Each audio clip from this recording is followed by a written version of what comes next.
यदि नाम, इज्जत और पैसा चाहते हो तो इसके लिए आपको नींद की कटौती करनी पड़ेगी। ज्यादा से ज्यादा जाग कर अपने आप को सफल बनाने की तमाम प्लानिंग करनी पड़ेगी। कोशिश करके उसे, उस प्लानिंग को साकार करने के लिए उसे धरातल में उतारना पड़ेगा और आपकी मेहनत चाहिए। आप यदि मेहनत करने को तैयार हैं तो आपकी सक्सेस को कोई नहीं रोक सकता। आज लोग सक्सेस क्यों नहीं है? आज पढ़े लिखे इंजीनियर टॉप डिग्री लिए घूम रहे हैं, महाराज जी कोई काम नहीं है।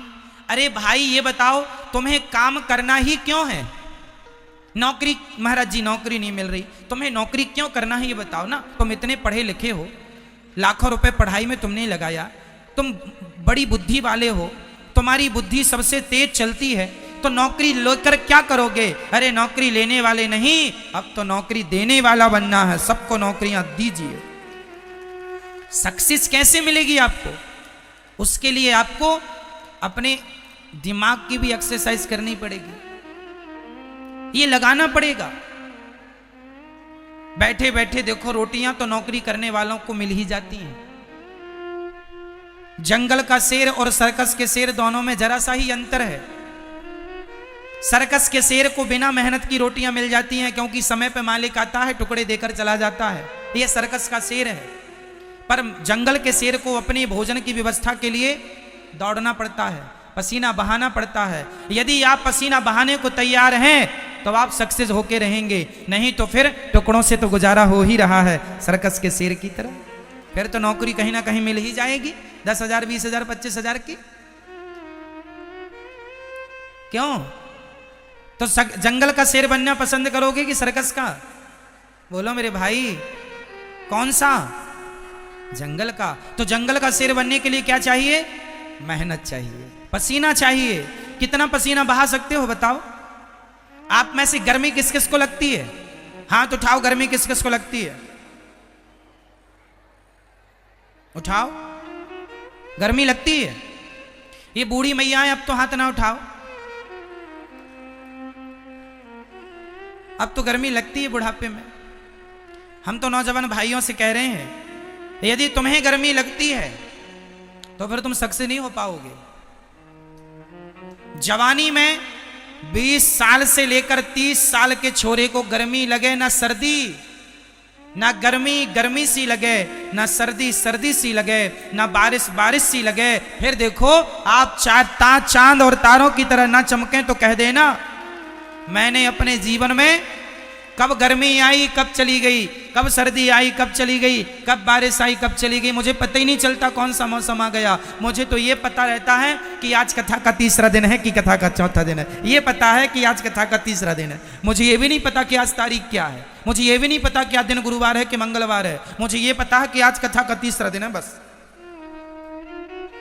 ना मुझे सर्दी से लेना, ना गर्मी से लेना, ना बारिश से कोई लेना देना। बदलते मौसम को मैं आनंद लेता हूं मौसम का, पर मैं मौसम में परेशान नहीं होता मौसम से। ना जी, मुझे एसी ही चाहिए, इसकी कोई रिक्वायरमेंट नहीं है मुझे। ये एसी तो आज लगने लग गई। हमने तो अपनी सारी जिंदगी काम करते हुए पेड़ की छांव को एसी मान के काम करके और जीवन आगे बढ़ाया है। हमने ज्यादा सुखमय जीवन नहीं जिया, अपने जीवन में ज्यादा सुख को प्रवेश नहीं किया। ज्यादा सुख से ना व्यक्ति सुख का आदी हो जाता है और उससे वो कमजोर हो जाता है। इसलिए गर्मी में तपो, सर्दी भी सहो और बारिश का भी आनंद लो और काम किसी भी हाल में ना रुके। मुझे याद है एक बार हम कथा सुना रहे थे, कहां पर? इंदौर और देवास के बीच में क्षिप्रा नदी के किनारे एक गांव है, नाम भी उसका क्षिप्रा ही है। वहाँ एक हमारे भैया जी हैं दिलीप अग्रवाल जी, उन्होंने कथा कराई। तारीख थी 25 दिसंबर से कथा शुरू थी। कथा के चौथे दिन या 5वें दिन या 6वें दिन याद नहीं है, वो बहुत पुरानी बात हो गई। क्या हुआ, वो कथा साधना चैनल पर थी। ये बात बहुत साल पुरानी है। कथा थी और पानी भयंकर बरस रहा था। जहां लोगों को बैठना था वहां 1-1 फीट पानी भर गया और कथा का समय हो गया, 3 बज गए।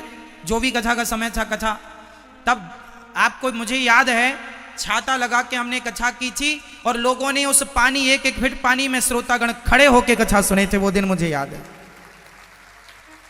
पानी बरसे तो बरसे, हमारे काम को थोड़ी रोक सकता है पानी। कई लोग जरा सी रिमझिम हुई, महाराज पानी बरस रहा, कल आ जाएं। आज नहीं। अरे जानते हो 12 घंटे की कीमत क्या होती है? हमने कभी काम को कल पर नहीं टाला। हमने कभी काम को कल पर कि चलो जी आज पानी बरस रहा है, कैसे होगा। हमारे साथ के लोग डैमेज हो गए। डैमेज मतलब घबरा, पानी बरस रहा महाराज कैसे काम करें? अरे तुम ना करो, चूल्हे में जाओ, हम करेंगे काम, हम करेंगे। कई लोगों को ना पूरी सुविधा मिले तो ही काम करते हैं। उनकी सुविधा में जरा सा ऊंच नीच हो जाए, अरे महाराज हमें तो पूरी व्यवस्था। हम तो लोगों के यहाँ जब कथा सुनाने जाते थे ऐसी ऐसी व्यवस्थाएं मिलती थी। कई बार तो हमें लोटा लेके शौच करने के लिए बाहर जाना पड़ता था। नहाने वहीं कथा होने वाली थी, वहीं नल लगा था, वहीं नहाना पड़ता, नहा के फिर जाओ, क्योंकि कोई अटैच व्यवस्था नहीं थी। गांव गांव में कथा सुनाने जाते थे, बिजली की व्यवस्था नहीं थी। गर्मी भयंकर, नव तपा में एक बार हमें याद है कि नव तपा चल रहे थे और एक जगह हम कथा में गए। उन्होंने कहा महाराज जी आपको कथा सुनाने आना है। हम उनका आग्रह टाल ना पाए, कथा सुनाने उनके गांव में गए। उनके गांव में कोई बिजली नहीं और उन्होंने रुकने की व्यवस्था हमारी कहाँ की। वो मंदिर में, मंदिर होता है ना, मंदिर के ऊपर जो ऊपर गुम्मज होती है, तो उनने छत बना रखा था, तो नीचे तो भगवान थे, ऊपर जरा सी गुम्मज निकली थी, मतलब पूरा खड़ा नहीं हो सकता आदमी। वो जरा सी जगह थी, वहां हम लोगों को 5 लोगों को रुकाया एक जगह। वहां मतलब हम पूरे खड़े भी नहीं हो पाते थे, खड़े होए तो वो गुम्मज लगे। वहां रुकने की व्यवस्था की यजमान जी ने। सबको परोस के फिर खाती है, ऐसे सब 100-200 लोगों को खिला के खाते थे और इसके साथ फिर पढ़ाई भी करते थे। ऐसी पढ़ाई आपके जैसे आज के बच्चों को तो सब सुविधाएं हैं, कंप्यूटर भी है, सारी बुकें हैं। हमारे पास तो पुस्तकें, बुक खरीदने के भी पैसे नहीं होते थे। दूसरों की पुस्तकें मांग मांग के पढ़ते थे, भाई सब जरा दे दो, पढ़ के वापस कर देंगे। ऐसी स्थिति में पढ़ाई की है। तो पढ़ाई करके हमारे समय पर तो हम तो प्राइवेट स्कूल में नहीं पढ़ पाए, सरकारी स्कूल में पढ़ते थे। क्यों? क्योंकि प्राइवेट में पैसे लगते थे। और पैसा कितना? हमारे गांव में, गांव के पास में शहर था, छोटा सा कस्बा, वहां पे 20-30 रुपए महीने की फीस लगती थी प्राइवेट स्कूलों में। 30 रुपए महीना, तो 30 रुपए भी हम लोग नहीं दे पाते थे। हमारे सारे दोस्त प्राइवेट स्कूलों में पढ़ते थे। बाद में फिर हम बहुत जब कहे पिताजी से, तब पिताजी ने कोई व्यवस्था की होगी, तब उन्होंने नाम लिखाया और बाद में फिर हमने प्राइवेट स्कूल में बाद में पढ़े। 7वीं तक तो सरकारी में पढ़े, उसके बाद फिर प्राइवेट स्कूल जिसमें कि 50 रुपये महीना, पहले 30 रुपये महीना वाले में, फिर 50 रुपये महीने वाले स्कूल में पढ़ाई की। और पढ़ाई करके फिर वृंदावन आए, फिर यहाँ पढ़ाई की। तो यहाँ सारे काम करते हुए हमें पढ़ना होता था। पोंछा भी लगाना है आश्रम में, रोटी भी बनानी है, गौशाला में जाके गोबर भी करना है आपको, सारा काम करके फिर आपको पढ़ाई करनी। तो ये सब करते हुए पढ़ाई भी करते थे। और पढ़ाई करने का शौक था, केवल पढ़ना था, केवल पढ़ना था। मैं जब वृंदावन पढ़ने आया तो बहुत सारे बच्चे, कोई क्रिकेट खेलता, कोई मोबाइल चलाता, लेकिन मैंने कभी ना मोबाइल चलाया ना क्रिकेट खेला। मुझे, मैं कहता था मैं यहाँ क्रिकेट खेलने थोड़ी आया हूँ, मैं पढ़ने आया हूँ, सिर्फ पढ़ूंगा। नहीं समझ में आए तो भी पढ़ता था, तो भी पढ़ता था, पढ़ता था, पढ़ता था, पढ़ता। एक ही जुनून था, सिर्फ पढ़ना। और मैं क्या पढ़ने का संकल्प। कई लोग बोले ये पढ़ लो, वो पढ़ लो, ना जी सिर्फ भागवत पढ़ूंगा। मैंने कुछ नहीं पढ़ाई की, सिर्फ भागवत पढ़ूंगा। जीवन में आपको संकल्प लेना होगा, ये करना है मतलब करना। उसके लिए जितनी चुनौती आएंगी आपको सामना करना पड़ेगा। तब जब पसीना बहा लोगे, जितना ज्यादा पसीना बहाओगे ईश्वर उतना सफल बनाएंगे आपको। बस पसीना बहाने को तैयार तो हो जाओ, मेहनत करके देखो सफलता। लोग कहते हैं महाराज जी हम सफल नहीं हो रहे हैं। अरे भाई, सफलता के लिए जितनी मेहनत चाहिए आप उतनी कर नहीं रहे हैं। पास होने को 33 नंबर चाहिए और आप 20 नंबर लेके आए हैं, कैसे पास हो जाएंगे? पास होने को कम से कम 33 तो लाओ। डिवीजन बनाने हैं तो और ज्यादा लाओ, कम से कम 33 तो लाओ। उसी तरह जितनी मेहनत चाहिए आप उतनी नहीं कर रहे हैं, जितनी चाहिए आप उतनी। हम लोगों ने ट्रेनों में यात्राएं की हैं, भरी भरी ट्रेनें चलती थी, रिजर्वेशन नहीं मिलता था। जाना था तो जर्नल डिब्बे में, अरे जर्नल तो छोड़ दो, जर्नल डिब्बे की टॉयलेट लेट बात में भी बैठ बैठ के घुस घुस के वहां यात्राएं की, क्योंकि वहां मंजिल तक पहुंचना है। अब पहुंचना है, अब कहे नहीं जी ट्रेन की टिकट नहीं मिल रही है, अब तो नहीं आ सकते। नहीं जी आएंगे, आप भरोसा रखना। जिसने बोला कि गुरुजी आपको इस तारीख को कथा में आना है, हाँ जी आपने विश्वास किया है, टिकट भले ना मिले, खड़े हो के यात्राएं की, ट्रेनों में रात रात की पर यात्राएं की हैं और अपने लक्ष्य तक पहुंचे हैं। हमने सुविधाएं नहीं देखी कि जीवन में सुख क्या होता है। सुख को चक्कर में पड़ते तो जीवन में काम ना कर पाते। क्यों जी? सुख को देखते कि हमें एसी की टिकट मिले तभी हम यात्रा करेंगे, फ्लाइट की टिकट मिले तो ये, ना जी हम तो जर्नल में भी, और जर्नल के डिब्बे में अंदर जो टॉयलेट के डिब्बे होते हैं, भरी जब होती है ट्रेन तो आपने देखा वो सब पैक होते हैं। बस हम भी एक बार वहीं पैक थे और यात्राएं की हमने। तो जीवन में आपको मेहनत करनी पड़ेगी। यदि आप हार गए, नहीं जी साहब नहीं हम तो नहीं आ सकते, टिकट नहीं मिल रही, अरे पागल टिकट के चक्कर में काम छोड़ देगा क्या? मैं चाय नहीं पीता, किस लिए आप बताइए? मैं चाय क्यों नहीं पीता? मैं चाय केवल इसलिए नहीं पीता क्योंकि चाय पीने में समय लगता है। समय इतना है नहीं। एक तो हम किसी के घर गए, महाराज बैठो चाय, अब चाय बनाने में कम से कम 15 मिनट लगेगा, तो 15 मिनट बनाने का लो और पीने का 5 से 7 मिनट लो, तो कितना हो गया? 20-22 मिनट। अब 20-22 मिनट भाई मेरे पास था नहीं, मैं क्यों 20-22 मिनट बर्बाद करूं? 5 रुपए की चाय है और 20 मिनट का समय है। बताओ चाय कीमती है कि समय कीमती है? जोर से और जोर से क्या? इसलिए मैंने समय को पकड़ा, चाय को छोड़ता चला गया। और आप 20 मिनट को बर्बाद करते हैं एक कप चाय के लिए। क्या घर में चाय नहीं मिलती आपके, जो दूसरों के घर में जा के चाय पीते हो? और आप लोग समय बर्बाद करते हो, अपना भी और दूसरों का भी। कह दो ना भाई साहब चाय नहीं, हमें जरूरत है। 5 रुपट्टी की चाय है, करोड़ों का समय खा जाती है। लोग, भारत में वैल्यू नहीं है समय की, इसलिए लोग पीछे। अकबर और महाराणा प्रताप की लड़ाई हुई हल्दी घाटी में। कहते हैं अकबर की सेना में दम था। अकबर की सेना थी 80,000 और महाराणा प्रताप की सेना थी 15,000।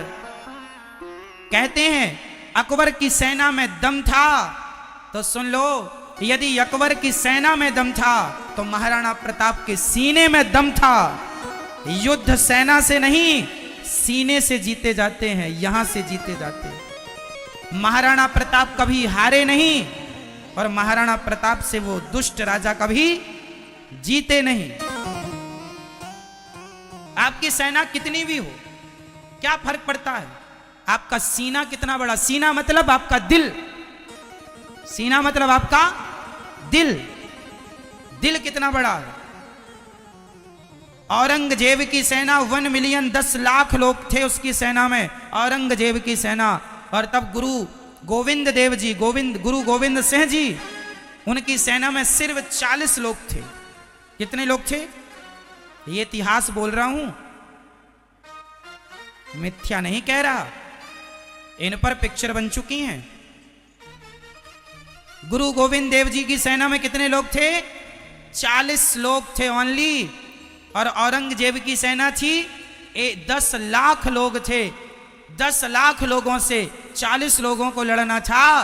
धन्य है गुरु गोविंद देव जी, जिन्होंने अपनी सेना को इतना हौसला दिया, इतना मनोबल मजबूत किया।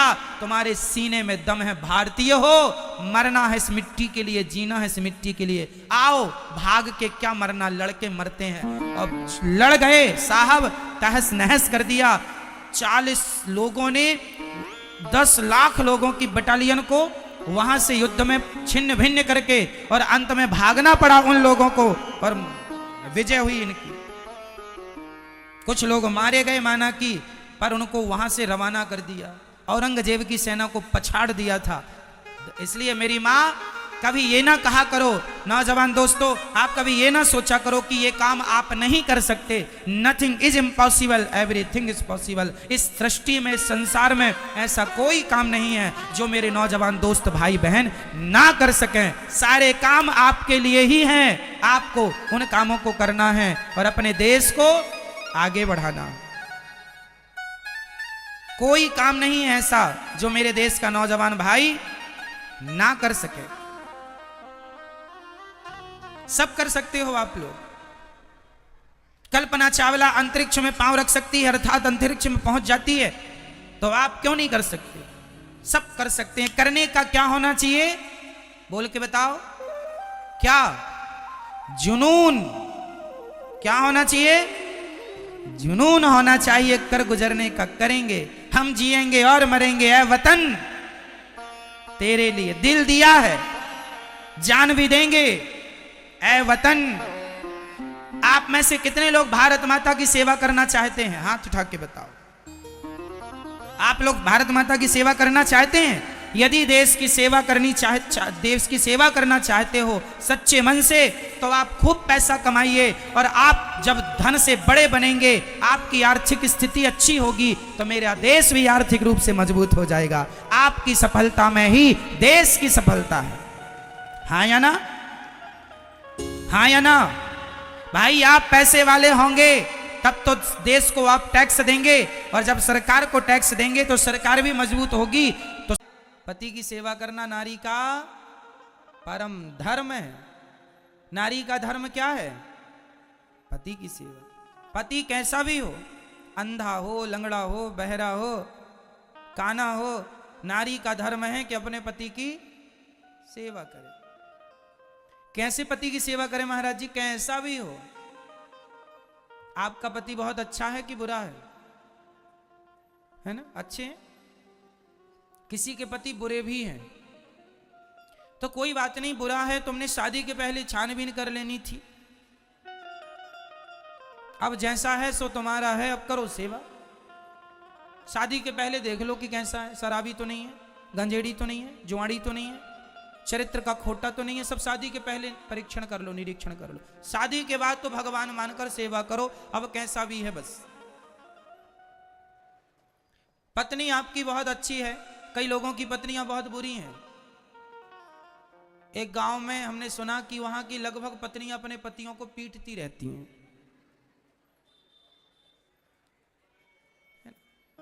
आप लोग तो नहीं पीटते? नहीं।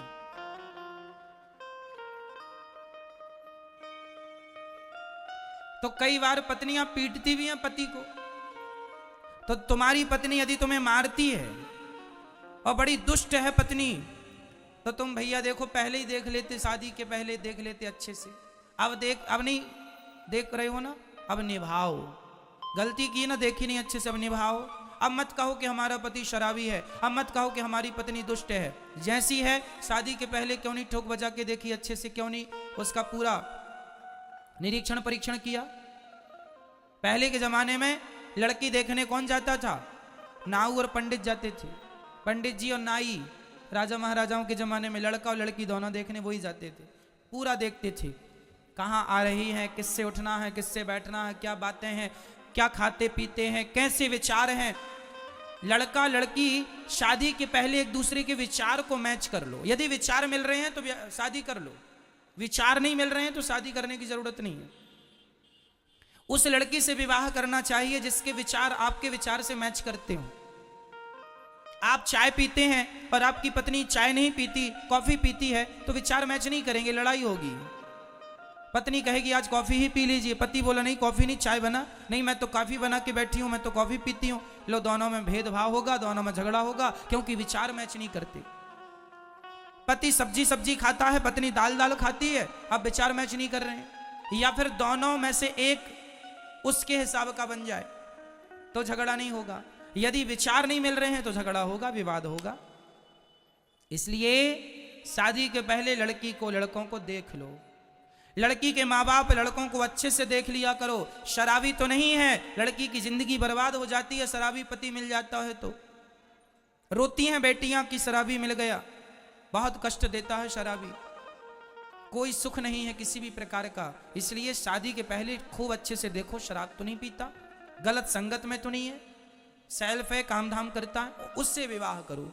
किसी से भी ना बांध दो अपनी लड़की को भाग्य का बहाना बना के कि जो भाग्य में था मिल गया। भाग्य के पहले भी तुम्हारे पास समझदारी है, सही निर्णय ले लो ना।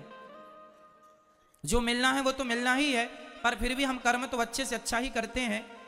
भाई दूध में मक्खी कोई धोखे से पी जाए अलग है, पर आंखों के सामने मक्खी पड़ी हो तो नहीं निकला जाता ना। क्यों? दूध में मक्खी, धोखे से कोई दूध पी गया और उसमें मक्खी थी, बताया नहीं, पी गया, कोई बात नहीं, पर जानकर तो मक्खी नहीं पीबती कि आंखों के सामने दूध में दिख रही और कोई पी जाए। उसी प्रकार विचार कर लो शादी के पहले, लड़की और लड़कों के विचार मैच हो जाएं फिर विवाह करो, और जब हो जाएं तो कोई किंतु परंतु नहीं, बस फिर रिश्तों को निभाओ।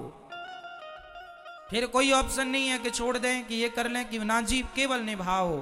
अब कोई ऑप्शन नहीं बचा। शादी के पहले ही ऑप्शन होते हैं कि ये नहीं वो नहीं वो नहीं वो। अब तो निभाओ, जैसी है जैसा है निभाओ। पति की सेवा नारी का परम परम परम धर्म है। इसलिए मैया पति की सेवा करो, जैसे भी हैं तुम्हारे नारायण हैं, और पत्नी जैसी है तुम्हारी लक्ष्मी है। अब सेवा करो एक दूसरे की, एक दूसरे में समर्पण कर दो। आज पति पत्नी का झगड़ा बहुत होता है। मैया जानती हो झगड़ा क्यों होता है? आप पति पत्नी कितने हो? पति और पत्नी कितना हुआ मिलाकर? बोलो मेरी मां, जोड़ के बताओ। पति प्लस पत्नी बराबर कितना? पत्नी प्लस पति बराबर बराबर दो नहीं मैया, एक। कैसे? कैसे? क्योंकि पत्नी को अर्धांगिनी कहा जाता है। पत्नी को क्या कहा जाता है? यदि पति और पत्नी आप दो रहेंगे तो झगड़ा सदा होगा। जो लोग कह रहे हैं दो, उन्हीं के जीवन में झगड़ा है। और जो एक हो गए तो एक आदमी एक से कैसे झगड़ा करेगा? झगड़ा के लिए दो चाहिए ना। तो आप तो एक हैं, पति और पत्नी मिलकर एक हो गए तो झगड़ा नहीं है ना। भगवान शंकर जी को आपने देखा है? उनका अर्धनारीश्वर शरीर देखा है? कैसा है? आधा वो स्त्री है और आधा वो दोनों मिला। आपने मुझे गालियां दी, सहन कर लिया, पर मेरे पति का अपमान मैं सह नहीं सकती। एक अच्छी स्त्री ना अपना अपमान बर्दाश्त कर लेती है, अपने पति का अपमान बर्दाश्त नहीं करती। एक अच्छा पति अपना अपमान बर्दाश्त कर लेगा, पत्नी का अपमान। रावण ने सीता मां को चुरा लिया। राम जी का क्या घट रहा था? राम जी तो राजा थे, आगे तो राजा ही बनते। तो राजाओं की तो चार चार पत्नियां होती हैं। सीता को ले गया रावण तो ले जाने देते, दूसरा विवाह कर लेते, तीसरा विवाह कर लेते, चौथा। दशरथ जी ने तो 3 विवाह किए ही थे, तो राम जी भी कर लेते, क्या दिक्कत थी? लेकिन नहीं, नारी का सम्मान मेरा सम्मान है और नारी का अपमान मेरा अपमान है। नारी को चुराया है रावण ने, मेरी अर्धांगिनी को चुराया है, उसने मेरा अपमान किया है। अकेले राम जी उस रावण से लड़ गए जिसकी सेना बड़ी थी, जिसकी ताकत ज्यादा थी, लेकिन राम जी धर्म के रास्ते पर थे। और जो धर्म के साथ होता है, रावण ने युद्ध करते समय बोला, रावण के पास बड़ा रथ था, वो रथ पर चढ़कर युद्ध करता और राम जी पैदल युद्ध करते। रावण हंसता, अरे राम, तुम्हारे पास तुम्हारी हमारी कोई बराबरी नहीं है, तुम्हारे पास तो युद्ध के लिए रथ भी नहीं है, नंगे पांव जमीन पर खड़े हो। राम जी ने जवाब दिया, रावण ये मत सोच कि मेरे पास रथ नहीं है, तेरे पास सोने चांदी का रथ है, मेरे पास धर्म का रथ है, मैं धर्म पर खड़ा हूं। फर्क नहीं पड़ता कि आपके पास साधन और संसाधन कितने हैं, फर्क इससे पड़ता है आपके पास धर्म कितना है।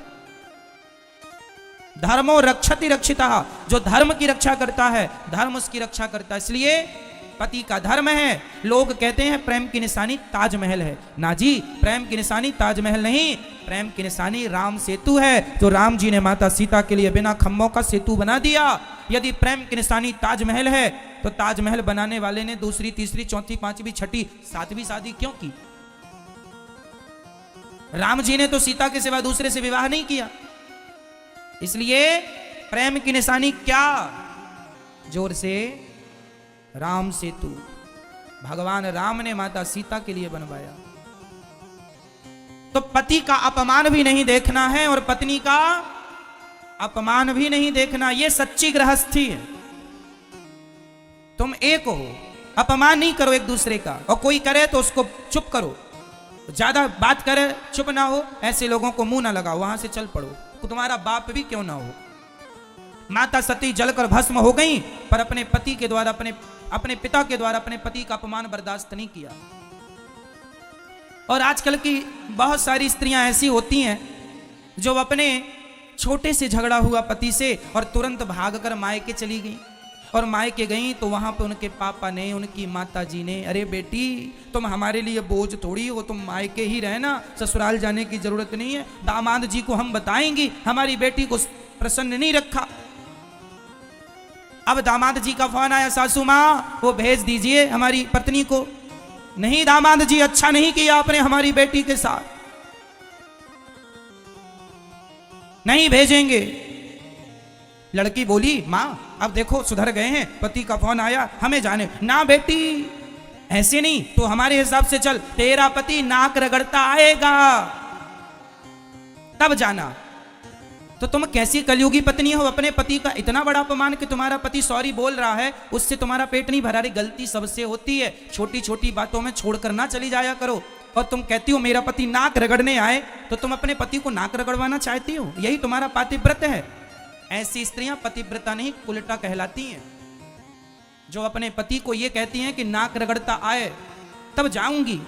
तो ये आचरण पतिव्रताओं के नहीं है मेरी माँ, ये लक्षण तो एक उल्टा नारी के हो सकते हैं। पतिव्रता नारी अपने पति के साथ इतना अत्याचार नहीं करती। चलो माना कि पति ने गलती किया, तो पति ने स्वीकार, हाँ यदि स्वीकार ना करे पति तो उसे समझाओ, जैसे माने समझाओ, पर स्वीकार कर लिया कि अच्छा गलती हो गई अब तुम आ जाओ, तो चले जाना चाहिए। माँ बाप की बातों में नहीं लगना चाहिए। कई लड़कियां माँ बाप की बातों में लगती हैं और माँ बाप की बातों में लगने के कारण सारी जिंदगी फिर माँ बाप के पास ही गुजारना पड़ता है।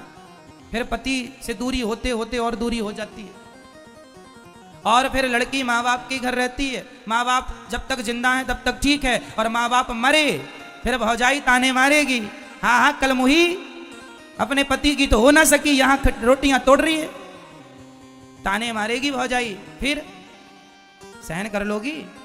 इसलिए गलत निर्णय ना लेना मेरी माँ। माँ बाप के चक्कर में बहुत सारे घर बिगड़ गए बेटियों के माँ बाप के कारण। जरूरत से ज्यादा मम्मी पापा का जो मोह बेटियों से होता है ना, ये तुम्हारा मोह भी बेटियों के लिए हानिकारक होता है। जरूरत से ज्यादा मोह। शादी के बाद बेटी अपने माँ से एक एक घंटे बात करती है, माँ खा लिया। खुद की सास भूखी, उसे नहीं पूछा कि खा लिया माँ, वहां पूछ रही है 1000 किलोमीटर दूर फोन लगा के माँ खा लिया।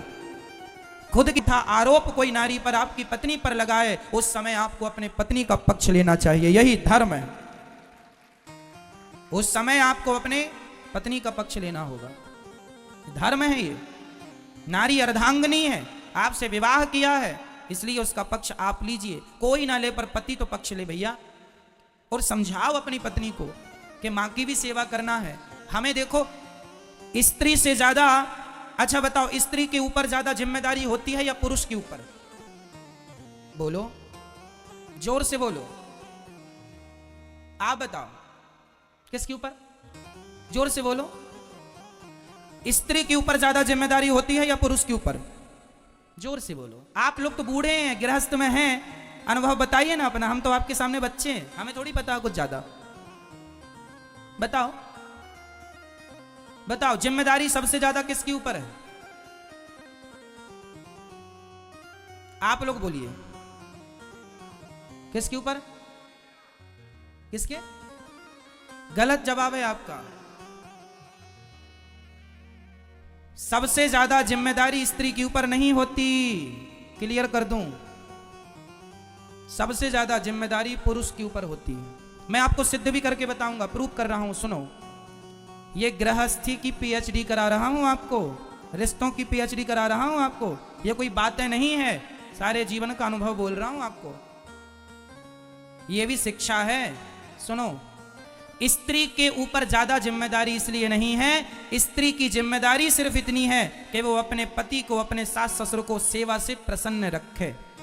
पर पुरुष की जिम्मेदारी ये है कि यदि तुम्हारी पत्नी ये कहे कि मैं सास की सेवा नहीं करूंगी, ससुर की सेवा नहीं करूंगी, तो पुरुष की ज्यादा जिम्मेदारी ये है कि पुरुष स्त्री को केवल पति को लेकर चलना होता है, जबकि पुरुष के ऊपर केवल पत्नी नहीं, उसके माँ को भी लेकर चलना है, पिता को भी लेकर चलना है, और जहां जरूरतें हैं उनको सबको लेकर पुरुष को चलना होता है। स्त्री तो क्या है, जहां पति चला वहां झोला उठाए पति के पीछे पीछे चल पड़ी।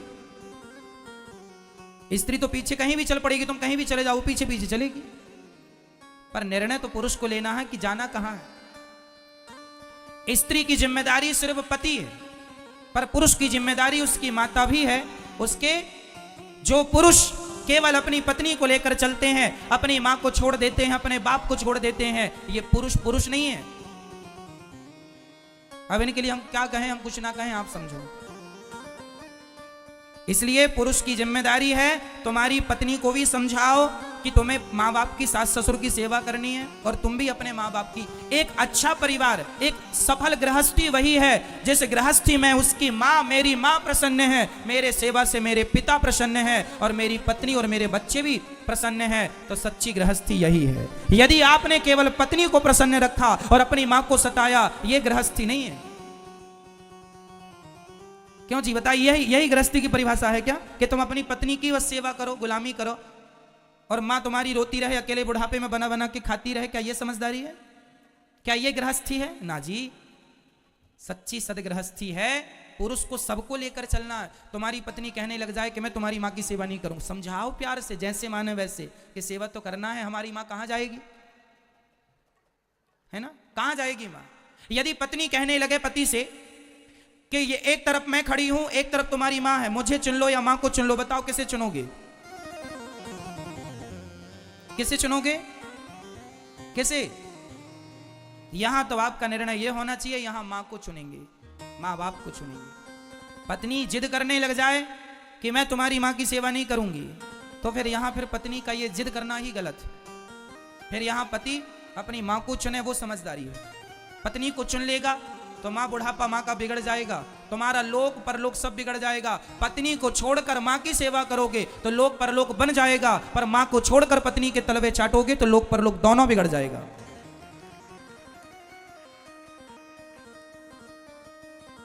इसलिए गृहस्थियों के ये जो डिसीजन है, कहां पत्नी का पक्ष ले, जहां लेना चाहिए मैंने वहां पत्नी का पक्ष लिया, पर पत्नी जिद करे कि मैं तुम्हारी मां की